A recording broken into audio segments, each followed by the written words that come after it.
എല്ലാവർക്കും നമസ്കാരം. ഞാൻ സരിതാ മഹേശ്വരൻ. ഇന്ന് ശ്രീമദ് വാൽമീകി രാമായണത്തിൻ്റെ ബാലകാണ്ഡത്തിലെ 61ാമത്തെ സർഗത്തിൽ 16 മുതൽ 24 വരെയുള്ള ശ്ലോകങ്ങളാണ് നമ്മൾ പഠിക്കാൻ പോണത്. കഴിഞ്ഞ ദിവസം നമ്മൾ നോക്കി നിർത്തിയത് അംബരീഷൻ എന്നു പേരുള്ള മഹാരാജാവ് ഋചീകൻ എന്നു പേരുള്ള മഹർഷിയെ കാണാൻ പോയി. എന്നിട്ട് അവരുടെ പുത്രന്മാരിൽ ഒരാളെ യജ്ഞപശുവായിട്ട് സ്വീകരിക്കാൻ പുറപ്പെടുകയാണെന്നാണ് പറഞ്ഞത്. ഇനി എന്തൊക്കെയാണ് ഉണ്ടാവാൻ പോണത് നോക്കാം. 16ാമത്തെ ശ്ലോകം നോക്കാം.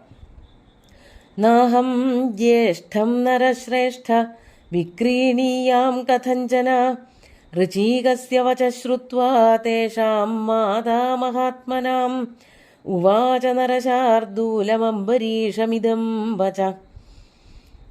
അപ്പോൾ ആ ഋചീകൻ പറയാണ്, ഋചീകനോടാണല്ലോ ചോദിച്ചത്, 3 മക്കളുണ്ട്, അതിലൊരാളെ തരണമെന്ന് അംബരീഷൻ ചോദിച്ചപ്പോൾ ഋചീകൻ മറുപടി പറയാണ്, അല്ലയോ നരശ്രേഷ്ഠ, അല്ലയോ മഹാരാജാവേ, അഹം ജ്യേഷ്ഠം കഥഞ്ചന ന വിക്രീണീയാം.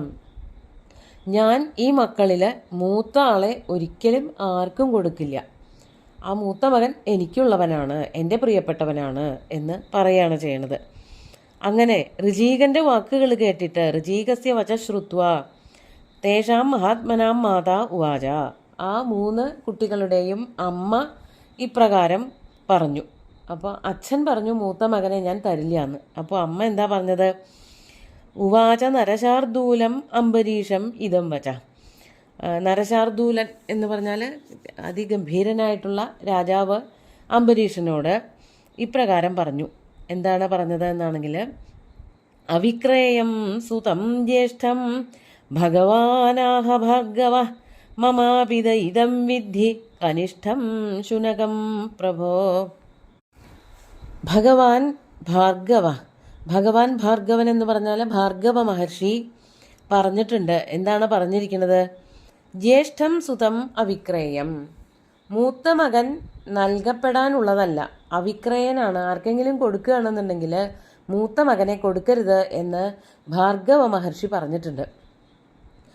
അതാണ് ഭഗവാൻ ഭാർഗവൻ പരശുരാമൻ്റെയൊക്കെ വളരെ മുന്നേ പോയതായ കാരണവരായിട്ടുള്ള മുനിയാണ്. അതുകൊണ്ടാണ് പരശുരാമനൊക്കെ ഭാർഗവരാമൻ എന്ന പേര് വരുന്നത്. അപ്പോൾ ഭാർഗവൻ പറഞ്ഞിട്ടുണ്ട്, മൂത്ത മകനെ ആർക്കും കൊടുക്കരുത് എന്നുള്ളത്. ഇവരുടെ വംശത്തിലെ ഒരു ഏറ്റവും ആദ്യത്തെ ഒരു ഋഷിയാണ്, അല്ലെങ്കിൽ ആ ഒരു വംശത്തിന് ആ നാമം നൽകിയ ഒരു ഋഷിയാണ് ഭാർഗവൻ. അപ്പോൾ ഈ ഭാർഗവനും വിശ്വാമിത്രനും ഒക്കെ തമ്മിൽ ബന്ധമുണ്ട്. അവർ ആ കഥകളൊക്കെ പിന്നീട് നമ്മൾ ആദ്യം പറഞ്ഞതാണ്. ഇനി ഇവർ തമ്മിലും, വിശ്വാമിത്രനും ഋചീകനും തമ്മിലും ബന്ധമുണ്ട്. ഋചീകന്റെ പത്നി സത്യവതിയാണ്. അത് സത്യവതി എന്നാണ് പേര്. അത് വിശ്വാമിത്രന്റെ സഹോദരിയാണ് എന്ന് പറയുന്നുണ്ട്. അപ്പോൾ അത് വിശ്വാമിത്രനെ കാണുമ്പോൾ അവിടെ നമുക്ക് കൂടുതൽ പറയാം. അപ്പോൾ ഭാർഗവൻ പറഞ്ഞത് എന്താണ്? മൂത്ത മകനെ ആർക്കും കൊടുക്കരുത് എന്ന് ഉപദേശിച്ചിട്ടുണ്ട്. അതുകൊണ്ട് അച്ഛൻ മൂത്ത മകനെ ആർക്കും കൊടുക്കില്ല എന്ന് പറഞ്ഞു. ഇനി എനിക്കോ, മമാപി, എനിക്കാകട്ടെ, കനിഷ്ഠം ശുനകം ദൈതം വിദ്ധി, എനിക്ക് താഴെയുള്ള മകനായിട്ടുള്ള ശുനകനെയാണ് ഇഷ്ടം. ശുനകൻ എന്നുള്ളത് മകൻ്റെ പേരാണ്. മൂത്ത മകൻ്റെ പേര് ഇവിടെ പറയണില്ല. മൂന്നാമത്തെ മകൻ്റെ പേരാണ് ശുനകൻ എന്ന്. അപ്പോൾ എനിക്ക് ഏറ്റവും പ്രിയപ്പെട്ടവൻ, ഇവിടെ ദൈതൻ എന്നുള്ളത് കൊണ്ട് ഏറ്റവും പ്രിയപ്പെട്ടവൻ എന്നർത്ഥം. എനിക്ക് ഏറ്റവും പ്രിയപ്പെട്ടവൻ താഴെയുള്ള ആളാണ്. ശുനകൻ എന്നാണ് ആ പുത്രൻ്റെ പേര്. അവനെ ഞാൻ ആർക്കും വിട്ടുകൊടുക്കില്ല. തസ്മാത് കനീയസം പുത്രം നദാസ്യേ തവ പാർത്ഥിവ പ്രായേണ ഹി നരശ്രേഷ്ഠ ജ്യേഷ്ഠാ പിതൃഷു വല്ലഭാ മാതൃണാം ച കനീയാം സസ്തസ്മാത് രക്ഷ്യേ കനീയസം. അപ്പോൾ മൂത്ത മക്കളെ അച്ഛന്മാർ ഏറ്റവും താലോലിച്ച് കൊണ്ടു നടക്കും. അവർക്ക് മൂത്ത മകനെ വേണം. അങ്ങനെ ആയതുകൊണ്ട് അമ്മമാർ ഏറ്റവും താഴെയുള്ളവരെ കൂടുതൽ ശ്രദ്ധയോടുകൂടി, കൂടുതൽ ഇഷ്ടത്തോടു കൂടി കൊണ്ടു നടക്കും. അതാണ് ഇവിടെ പറയണത്. തസ്മാത് കനീയസം പുത്രം ദാസ്യേ, അല്ലയോ മഹാരാജാവേ, എൻ്റെ താഴെയുള്ള മകനെ ഞാൻ അങ്ങയ്ക്ക് തരില്ല. കനീയസം പുത്രം ദാസ്യേ. എന്നിട്ട് കാരണം പറയാണ്, പ്രായേണ ഹി നരശ്രേഷ്ഠ ജ്യേഷ്ഠാഹ പിതൃഷു വല്ലഭ. സാധാരണമായിട്ട് മിക്കവാറും കാണുന്ന ഒരു കാഴ്ച എന്ന് പറഞ്ഞാൽ പിതൃഷു എന്ന് വെച്ചാൽ അച്ഛന്മാരോട് ഏറ്റവും വലിയ വാത്സല്യം, ഏറ്റവും വലിയ സ്നേഹം കൊണ്ട് നടക്കുന്നത് മൂത്ത മക്കളാണ്. മൂത്ത മക്കൾ അച്ഛൻ്റെ പകർപ്പുകൾ തന്നെയാണെന്നാണ് പറയണത്. ശ്രീരാമനൊക്കെ അങ്ങനെയാണല്ലോ. രാമം ദശരഥം വിദ്ധി എന്ന് വെറുതെ അല്ല സുമിത്ര ലക്ഷ്മണനോട് പറയണത്. അപ്പോൾ മൂത്ത മകൻ എന്ന് പറഞ്ഞാൽ അച്ഛൻ തന്നെയാണ്. അപ്പോൾ അതുകൊണ്ട് അച്ഛന്മാർക്ക് ഏറ്റവും പ്രിയപ്പെട്ടവരെന്ന് പറഞ്ഞാൽ മൂത്ത മക്കളായിരിക്കും. മാതൃണാം ച, അമ്മമാർക്കോ അത് താഴെയുള്ളവരും. കനീയാംസ എന്ന് പറഞ്ഞാൽ ചെറിയ കുട്ടികൾ, താഴെയുള്ള കുട്ടികളെ അമ്മമാർക്ക് വാത്സല്യവും കൂടും. അതുകൊണ്ട് തസ്മാത് കനീയസം രക്ഷിയെ, അതുകൊണ്ട് ചെറിയ ആളെ തരാൻ എനിക്ക് സാധിക്കില്ല എന്നും അമ്മ ഈ അംബരീഷനോട് പറഞ്ഞു. ഉക്തവാക്യേ മുനൗ തസ്മിൻ മുനിപത്ന്യാം തഥൈവ ച ശുനശേപ സ്വയം രാമ മധ്യമോ വാക്യമബ്രവീത്. ഉക്തവാക്യേ മുനൗ തസ്മിൻ മുനിപത്ന്യാം, മുനിയും മുനിപത്നിയും ഇപ്രകാരം പറഞ്ഞപ്പോൾ, മുനൗ ഉക്തവാക്യേ തസ്മിൻ മുനൗ, ആ മുനി ഇപ്രകാരം പറഞ്ഞപ്പോൾ, അതുപോലെ തന്നെ മുനിപത്നിയാം തഥൈവച, മുനിപത്നിയും അതുപോലെ തന്നെ പറഞ്ഞപ്പോൾ, ശുനശേപഹ, നടുക്കിലെ പുത്രനായിട്ടുള്ള മധ്യമഹ ശുനശേപഹ, മധ്യമപുത്രനായിട്ടുള്ള ശുനശേപൻ അല്ലയോ രാമ സ്വയം വാക്യം അബ്രവീത്, അയാൾക്ക് വേണ്ടി പറയാനും വാദിക്കാനൊന്നും ആരുമില്ല. അപ്പോൾ ശുനശേപൻ സ്വയമായിട്ട് ഇങ്ങനെ അംബരീഷനോട് അല്ലെങ്കിൽ അച്ഛനമ്മമാരോടായിട്ട് പറഞ്ഞു. എന്താണ് പറഞ്ഞത്? 21ാമത്തെ ശ്ലോകം നോക്കാം. പിതാ ജ്യേഷ്ഠമവിക്രേയം മാതാചാഹ കനീയസം വിക്രേയം മധ്യമം മന്യേ രാജൻ പുത്രം നയസ്വമാം. പിതാ ജ്യേഷ്ഠം അവിക്രേയം ആഹ, അച്ഛൻ പറഞ്ഞു മൂത്ത മകൻ നൽകപ്പെടാനുള്ളവനല്ല എന്ന്. അതാണ് ജ്യേഷ്ഠം, ജ്യേഷ്ഠപുത്രം അവിക്രയം. മൂത്ത മകനെ ആർക്കും കൊടുക്കാൻ പറ്റില്ല എന്നുള്ളത് അച്ഛനും അമ്മയും ഒക്കെ പറഞ്ഞു. അത് തലമുതിർന്ന കാരണവന്മാരുടെ വാക്ക് തന്നെ ഉദ്ധരിച്ചുകൊണ്ട് പറയുകയും ചെയ്തു. ഇനി അമ്മയാകട്ടെ താഴെയുള്ള ആളെ തരാൻ പറ്റില്ല എന്ന് അമ്മയും പറഞ്ഞു. മാതാ കനീയ സംച ആഹ അവിക്രയം ആഹ. അപ്പോൾ വിക്രയമായിട്ടുള്ളവൻ ആരാണ്? മധ്യമം വിക്രയം മന്യേ, നടുക്കിലുള്ള മകനെ കൊടുക്കാം എന്നാണല്ലോ അതിൻ്റെ അർത്ഥം. മൂത്ത മകനെ അച്ഛന് വേണം, താഴെയുള്ള മകനെ അമ്മയ്ക്കും വേണം. അപ്പം നടുക്കിലുള്ള ആളെ ആരെങ്കിലും ചോദിച്ചാൽ കൊടുക്കാവുന്നതാണ് എന്നാണ് ഇതിൽ നിന്നും മനസ്സിലാവുന്നത്. അതുകൊണ്ട് അല്ലയോ രാജൻ, അല്ലയോ മഹാരാജാവേ, മധ്യമം പുത്രം മാം നയസ്വ, ആ നടുക്കിലുള്ള പുത്രനായ എന്നെ ശുനശേപനെ എങ്ങടാന്ന് വെച്ചാൽ കൊണ്ടുപോയിക്കോളൂ, അങ്ങ് എവിടേക്കാണോ എന്നെ കൊണ്ടുപോകണമെന്ന് ആഗ്രഹിക്കുന്നത് അവിടേക്ക് കൊണ്ടുപോയിക്കോളൂ എന്ന് വളരെ സങ്കടത്തോടു കൂടിയാണ് പറയണത്. അപ്പോൾ തന്നെ ആർക്കും വേണ്ടാതെയായി എന്നുള്ളൊരു തോന്നൽ മധ്യമപുത്രന് ഉണ്ടായി. അതുകൊണ്ട് ആർക്കെങ്കിലുമൊക്കെ പ്രയോജനപ്പെടട്ടെ എന്ന് കരുതിയിട്ട് രാജാവിൻ്റെ കൂടെ പോകാൻ പുറപ്പെടുകയാണ് മധ്യമപുത്രനായിട്ടുള്ള ശുനശേപൻ. അധ രാജാ മഹാബാഹോ വാക്യാന്തേ ബ്രഹ്മവാദിന ഹിരണ്യസ്യ സുവർണസ്യ കോടിഭീരത്നരാശിഭി ഗവാം ശതസഹസ്രേണ ശുനശേപം നരേശ്വര ഗൃഹീത്വാ പരമപ്രീതോ ജഗാമ രഘുനന്ദന.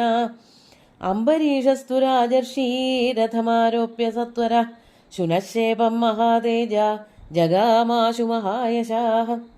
24 ശ്ലോകം വരെയുള്ളതാണ് വായിച്ചത്. അഥ അനന്തരം, അപ്പോൾ ഈ ശുനശേപൻ സ്വയം പറയാണ് എന്നെ എവിടേക്കാണെന്നുണ്ടെങ്കിൽ മഹാരാജാവെ അങ്ങ് കൊണ്ടുപോയിക്കോളൂ എന്ന് പറഞ്ഞത് കേട്ടിട്ട്, അല്ലയോ മഹാബാഹോ, ശ്രീരാമനോട് പറയാണ് ശതാനന്ദൻ, വാക്യാന്തേ ബ്രഹ്മവാദിനഹ വാക്യാന്തേ, ബ്രഹ്മവാദിയായിട്ടുള്ള ബ്രഹ്മത്തെ തിരിച്ചറിഞ്ഞ ആ ബാലകൻ്റെ, ആ ശുനശേപൻ്റെ വാക്കുകൾ കേട്ടിട്ട്, ഹിരണ്യസ്യ സുവർണസ്യ കോടിഭിഹി രത്നരാശിഭിഹി, ഹിരണ്യം സുവർണം ഇതൊക്കെ തങ്കം സ്വർണം പോലെയുള്ളത് രത്നങ്ങൾ, അതിൻ്റെയൊക്കെ എന്താണ് കൂമ്പാരങ്ങൾ രാശി കൊണ്ട് ആ ഋചീകനെ അഭിഷേകം ചെയ്തു, അതൊക്കെ കൊണ്ട് കൊടുത്തു. അതായത് തൻ്റെ ആവശ്യത്തിന് ഒരു മകനെ കിട്ടിയല്ലോ, ആ സന്തോഷം കൊണ്ട് ആദ്യം പറഞ്ഞ വാക്കാണ് ഞാൻ 1,00,000 പശുക്കളെ തരാം, സ്വർണം തരാം, രത്നം തരാം എന്നൊക്കെ പറഞ്ഞത് അതേപോലെ തന്നെ വാക്ക് പാലിച്ചു. അങ്ങനെ അംബരീഷ മഹാരാജാവ് ഋചീകന് ഈ പറഞ്ഞതൊക്കെ കൊണ്ടു കൊടുത്തു. അതാണ് ഗവാം ശതസഹസ്രേണ ശുനശേപം നരേശ്വര, 1,00,000 പശുക്കളെയും കൊടുത്തിട്ട് മഹാരാജാവ് ശുനശേപനെയും കൊണ്ട് ഗൃഹീത്വ പരമപ്രീത ജഗാമ, അല്ലയോ രഘുനന്ദന, അംബരീഷൻ വളരെയധികം സന്തോഷവാനായിട്ട് ഈ ശുനശേപനെയും കൂട്ടി തിരിച്ച് പോയി, കൊട്ടാരത്തിലേക്ക് പോവുകയാണ്. അംബരീഷസ്തു രാജർഷി രഥമാരോപ്യ സത്വര. ഈ ബാലകനെ തൻ്റെ രഥത്തിൽ കയറ്റിയിട്ട്, അതാണ് രഥം ആരോപ്യ, സത്വര വളരെ വേഗം തന്നെ, ശുനശേപം മഹാതേജ ജഗാമാശു മഹായശ. ആ മഹായശസ്വിയായിട്ടുള്ള അംബരീഷ മഹാരാജാവ് ശുനശേപനെ തൻ്റെ രഥത്തിൽ കയറ്റിയിട്ട് അയോധ്യയിലേക്ക് തിരിച്ചു പോവുകയും ചെയ്തു. അദ്ദേഹം പറഞ്ഞ വാക്ക് പാലിച്ചു. അച്ഛനും അമ്മയ്ക്കും സ്വർണവും രത്നവും പശുക്കളെയും ഒക്കെ കൊടുത്തു.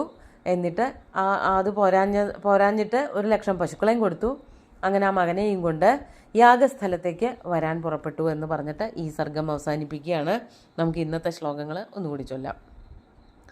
നാഹം ജ്യേഷ്ഠം നരശ്രേഷ്ഠ വിക്രീണീയാം കഥം ജന ഋചീകസ്യ വച ശ്രുത്വാ തേഷാം മാതാ മഹാത്മനാം ഉവാച നരശാർദൂലമംബരീഷമിദം വച അവിക്രേയം സുതം ജ്യേഷ്ഠം ഭഗവാനാഹ ഭാർഗവ മമാപി ദയിദം വിദ്ധി കനിഷ്ഠം ശുനകം പ്രഭോ തസ്മാത് കനീയസംപുത്രം ന ദാസ്യേ തവ പാർത്ഥിവ പ്രായേണ ഹി നരശ്രേഷ്ഠ ജ്യേഷ്ഠാഃ പിതൃഷു വല്ലഭാഃ മാതॄണാം ച കനീയാംസസ്തസ്മാദ് രക്ഷ്യേ കനീയസം ഉക്തവാക്യേ മുനൗ തസ്മിൻ മുനിപത്ന്യാം തഥൈവ ച ശുനശേപ സ്വയം രാമ മധ്യമോ വാക്യമബ്രവീത് പിതാ ജ്യേഷ്ഠമവിക്രേയം മാതാ ചാഹ കനീയസം വിക്രേയം മധ്യമം മന്യേ രാജൻ പുത്രം നയസ്വ മാം അധ രാജാ മഹാബാഹോ വാക്യാന്തേ ബ്രഹ്മവാദിനഃ ഹിരണ്യസ്യ സുവർണസ്യ കോടിഭീരത്നരാശിഭിः ഗവാം ശതസഹസ്രേണ ശുനശേപം നരേശ്വരഃ ഗൃഹീത്വാ പരമപ്രീതോ ജഗാമ രഘുനന്ദന അംബരീഷസ്തു രാജർഷി രഥമാരോപ്യ സത്വര ശുനശേപം മഹാതേജാ ജഗാമാശു മഹായശാഃ. ഇവിടെ രോരി എന്നുള്ള സൂത്രം 2 തവണ ആവർത്തിച്ചു വരുന്നുണ്ട്. കോടിഭീരത്നരാശിഭി എന്നുള്ള ദിക്കിലും രാജർഷി രഥമാരോപ്യ എന്നുള്ളതിൽ രാജർഷി രഥമാരോപ്യ. ഇവിടെ കോടിഭീരത്നരാശിഭി എന്നുള്ള പദപ്രയോഗങ്ങളൊക്കെ കാണാനുണ്ട്. അങ്ങനെ ശുനശേപനെയും കൊണ്ട് രാജാവ് അംബരീഷൻ തൻ്റെ രാജ്യത്തിലേക്ക് തിരിച്ചു വന്നു. ഈ ഒരു കഥയായിട്ട് മറ്റൊരു കഥയ്ക്കൊരു സാമ്യം തോന്നുന്നുണ്ട്. മധ്യമവ്യായോഗം എന്നു പേരുള്ളൊരു കഥ.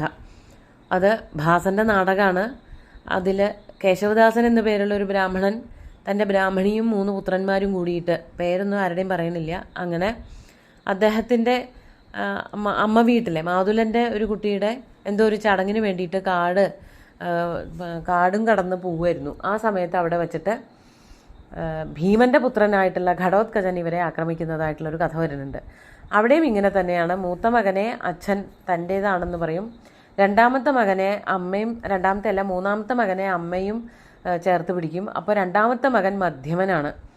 മധ്യമനെ ആർക്കും വേണ്ട. അപ്പോൾ മധ്യമനെ രാക്ഷസൻ എടുത്തോട്ടെ എന്ന് പറഞ്ഞുകൊണ്ട് മധ്യമൻ സ്വയം രാക്ഷസന് ആയിട്ട് ഈ ഘടോത്കചൻ്റെ അടുത്തേക്ക് പോവുകയാണ്. അമ്മയ്ക്കൊരു വ്രതം ചെയ്യാൻ വേണ്ടിയിട്ടാണ്, അച്ഛനെ കിട്ടാൻ വേണ്ടിയിട്ട് ഒരു വ്രതം ചെയ്യാൻ വേണ്ടിയിട്ട് അമ്മ ഒരാളെ അന്വേഷിച്ചുകൊണ്ട് നടക്കുകയാണ്. അമ്മയ്ക്ക് വേണ്ടിയിട്ട് മകൻ ഈ പുത്രനെ കൊണ്ടുപോവുകയാണ്. അപ്പോൾ ആ സമയത്ത് അവസാനത്തെ ഒരു മോഹം എന്നുള്ള നിലയ്ക്ക് കുറച്ച് വെള്ളം കുടിച്ചിട്ട് വരാമെന്ന് പറഞ്ഞ് ഈ മധ്യമപുത്രൻ പോയി, കാണാനില്ല. അപ്പോൾ ഇവർ വിളിക്കുകയാണ്. എന്താ പേരെന്ന് ചോദിക്കുമ്പോൾ പേരൊന്നുമില്ല, മധ്യമൻ എന്ന് വിളിച്ചാൽ മതി എന്ന് പറയും. അങ്ങനെ മധ്യമാന്നുറക്കെ വിളിക്കുമ്പോൾ, ഘടോത്കചൻ വിളിക്കുമ്പോൾ അവിടെ വരണത് വേറൊരു മധ്യമനാണ്. അതാണ് പാണ്ഡവ മധ്യമനായിട്ടുള്ള ഭീമസേനൻ. അങ്ങനെ ഭീമസേനൻ വരണതോട് കൂടിയിട്ട് ആ മധ്യമൻ എന്നുള്ള പേരുകൊണ്ട് കഥയ്ക്ക് വലിയൊരു ട്വിസ്റ്റ് തന്നെ ഉണ്ടാക്കുകയാണ്. ഈ ഭീമനെ കാണാൻ വേണ്ടിയിട്ടായിരുന്നു ഘടോത്കചൻ്റെ അമ്മയായിട്ടുള്ള ഹിഡിംബ വ്രതമൊക്കെ നോറ്റിരുന്നത്. അങ്ങനെ ഈ മധ്യമപുത്രന് പകരം ഭീമസേനൻ ഹിഡിംബയുടെ അടുത്തേക്ക് പോവുകയും അങ്ങനെ സുഖപര്യവസായിയായിട്ട് നാടകം തീരുകയും ചെയ്യുന്നൊരു കഥ ഭാസൻ എഴുതിയിട്ടുണ്ട്. മധ്യമവ്യായോഗം എന്നാണ് അതിൻ്റെ പേര്. ആ കഥയുടെ ഒരു ചെറിയ സാമ്യം ഇവിടെ, അതായത് ശുനശേപൻ എന്ന് പറയുന്ന മധ്യമനെ ആർക്കും വേണ്ടാതെയാവുന്ന ഒരവസ്ഥ ആ നാടകത്തിലും കണ്ടിട്ടുണ്ട്. അങ്ങനെ ശുനശേപൻ അംബരീഷൻ്റെ കൂടെ പോവുകയാണ്.